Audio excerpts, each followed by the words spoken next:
শুভ সকাল বন্ধুরা। আজকের ভিডিওটা একটু অন্যরকম হবে, তো তোমরা দেখো, তোমাদের খুব ভালো লাগবে। এই দেখো, বুঝতে পারছো আমি কোথাও যাচ্ছি। আমি চলে এসেছি। এটা হচ্ছে ভাগীরথী নদী, আর এটা হচ্ছে আমার শ্বশুরবাড়ির, মানে হচ্ছে বিথুয়াডহরি থেকে আরও ভিতরে কাশেরাঙ্গা গ্রামের মধ্যে দিয়ে এই ভাগীরথী নদী বয়ে গেছে। আর বর্ষাকালে এই ভাগীরথী নদীর দুকুল ছাপিয়ে মানে প্রচুর জল এখানে জমে, আর এই জলে প্রচুর পরিমাণে মাছ এখানে পাওয়া যায়। তো সেই গ্রামের মানে প্রত্যেকের বাড়িতেই কেউ না কেউ এই নদীর মাছ ধরার সঙ্গে যুক্ত থাকবেই। আমরা তিনজন আছি নৌকোতে, দেখতে পাচ্ছ। আমি বসে আছি, আর সামনে আছে আমার শ্বশুরমশাই, আর পিছনে আছে আমার শালাবাবু। আমরা তিনজনে মিলে এসেছি। আর আমার খুব পছন্দের এই মানে জিনিসটা, মানে আমার খুবই পছন্দের এই মানে মাছ ধরার দৃশ্য দেখতে। আর সেই কারণে আমি শ্বশুরবাড়ি গেলেই মানে এই সময়তে বর্ষাকালে যখন যাই, বর্ষার পরে যা হোক যখন যাই, এবার এখন মাছ ধরা চলছে, তো আমার ইচ্ছা হয় যে আমিও নৌকায় করে বসে মানে শ্বশুরমশাই মাছ ধরবে আর আমি দেখব। তো সেই কারণে আমার এখানে আসা। আর দেখো বন্ধুরা, এখানে বিভিন্ন রকম জাল পাওয়া থাকে, মানে এগুলো চায়না জাল বা ঘুঘু জাল এখন নাম হয়। এটা কী জালের নামটা ঠিক ভুলে গেছি। এইসব জালে প্রচুর পরিমাণে মাছ ওঠে, আর বিভিন্ন রকম মাছ মানে এই নদীতে পাওয়া যায়, যেহেতু এই জলটা দুকুল ছাপিয়ে যায়। আর অনেকটা বিলের মতো হয়ে গেছে, স্রোত সেরকম নেই। মাঝখানে স্রোত থাকে, যেখানে গঙ্গা বয়ে গেছে, মানে ভাগীরথী নদীটা বয়ে গেছে, কিন্তু আশেপাশের স্রোত কম। তো প্রচুর পরিমাণে মাছ এখানে ধরা পড়ে।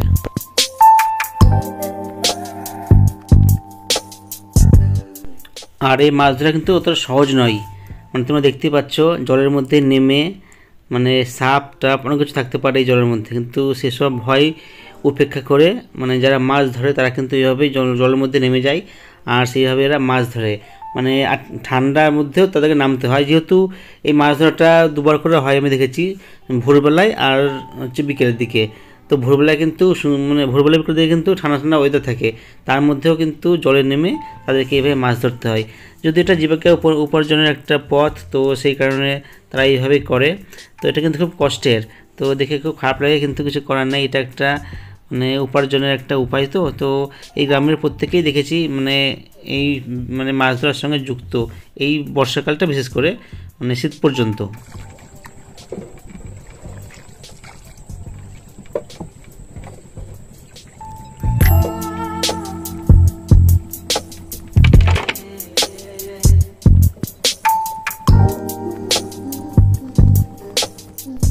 এত সুন্দর প্রাকৃতিক পরিবেশ, তাই না বন্ধুরা?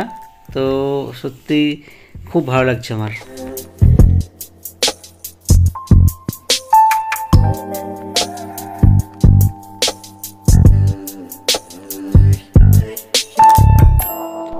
আর তোমরা অনেকে জেনে গেছো, মানে যারা আমাদের ভিডিওটা দেখো, যে আমি মাছ খেতে খুব ভালোবাসি। সে যে কোনো মাছই হোক, মানে সমুদ্র, মিষ্টি জলের মাছ, রমণ জলের মাছ, যে কোনো জলের মাছই হোক, আমি কিন্তু মাছ প্রিয়। তো শ্বশুরবাড়ি গেলে আমি যখনই যাই, আমার জন্য স্পেশাল 3-4 রকম মাছ থাকবেই। তার মধ্যে মাছ ভাজা তো অবশ্যই, সেটা আমি খুব পছন্দ করি। আর তোমরা বিশ্বাস করবে না যে এত পরিমাণে মাছ খাই যে আমার পরের দিন সকালে যে বাড়ি যখন ফিরি, যখন আমার কিন্তু পেটটা খুব খারাপ করে, মানে পেটের মানে সমস্যা শুরু হয়ে যায় এই মাছ খেয়ে, কিন্তু লোভ সামলাতে পারি না আমি।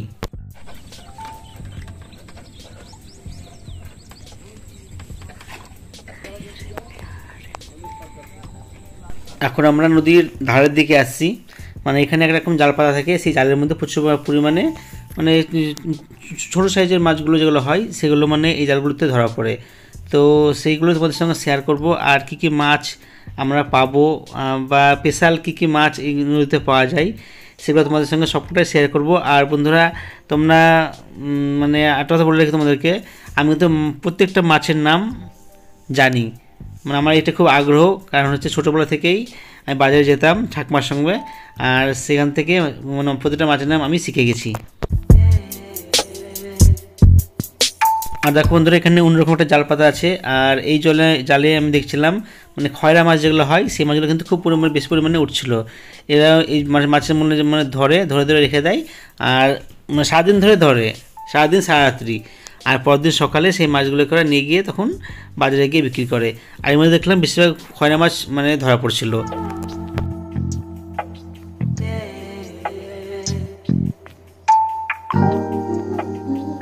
তোমাদের বললাম যে ডাঙার দিকে এই জালগুলো পাতা থাকে, তো এই জালগুলোর মধ্যে প্রচুর পরিমাণে মাছ আছে, প্রচুর পরিমাণে। আর সেগুলো কিন্তু সাইজে ছোট, কিন্তু এই মাছগুলো ভাজা খেতে খুব সুন্দর লাগে, খুব টেস্টি।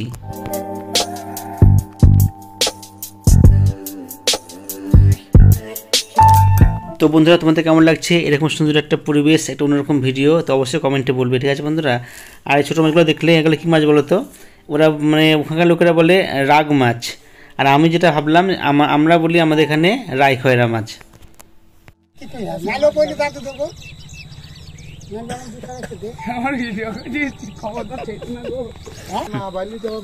এবার আমি কয়েকটা মাছের সঙ্গে তোমাদের সঙ্গে সেটা পরিচয় করে দিই, যেগুলো অনেকে জানানো হয়তো এগুলো কী মাছ। তো এই দেখো বন্ধুরা, এখানে কয়েকটা মাছ রাখা হয়েছে, তার মধ্যে দেখো এই মাছটা, এটা আমরা বলি বাচা মাছ। আর এরকম মাছ আরেকটা আছে বলে ঘেরা মাছ, তবে এই মাছটা খেতে খুব টেস্টি, এটার নাম হচ্ছে বাচা মাছ। তার সঙ্গে আছে বন্ধুরা, এই দেখো তুলছে এবার, এটা হচ্ছে ফাঁসা মাছ বলে। এই মাছগুলো খেতে খুব সুন্দর, মানে ভাজা খেতে দারুণ লাগে, মানে খুব টেস্টফুল। এই মাছগুলো তোমার সঙ্গে শেয়ার করছি। আর তারপরে একটা মাছ দেখাচ্ছি, দেখো বন্ধুরা, এটা বাচা মাছ, খুব চকচকা না, নদীর মাছ তো খুব স্বচ্ছ আর সুন্দর হয় দেখতে, আমার তো খুব ভালো লাগে মাছগুলো দেখে। আর তার সঙ্গে আছে দেখো বন্ধুরা খয়রা মাছ, তোমাদেরকে বললাম খয়রা মাছ পাওয়া যায় গঙ্গাতে, এটা হচ্ছে খয়রা মাছ। আর কই মাছ আছে একটা ভিতরে, দেখো দেখতে পাচ্ছ। তার সঙ্গে আছে এটা হচ্ছে কোনো পোনা মাছ হবে, পোনা মাছের বাচ্চা এটা। আর এটা হচ্ছে কই মাছ। এমনকি কাঁকড়াও পেয়েছিল, আমি কাঁকড়া খেতে খুব ভালোবাসি, তো কাঁকড়াগুলোকে আমি খেতে। আর এটা হচ্ছে গলদা চিংড়ি মাছ। এরকম প্রচুর রকম বিভিন্ন রকম মাছ পাওয়া যায়। তো বন্ধুরা, হয়ে গেল আমার কাজ, মানে মাছ ধরা কমপ্লিট শ্বশুরমশাইয়ের। এবার যাচ্ছি বাড়ির দিকে। তো বন্ধুরা, ভিডিওটা কেমন লাগলো ভিডিওটা অবশ্যই কমেন্ট করে বলবে। আশা করি তোমাদের খুব ভালো লেগেছে। আর পর্যন্ত যেসব বন্ধুরা আছো তাদেরকে জানাই অনেক অনেক ধন্যবাদ।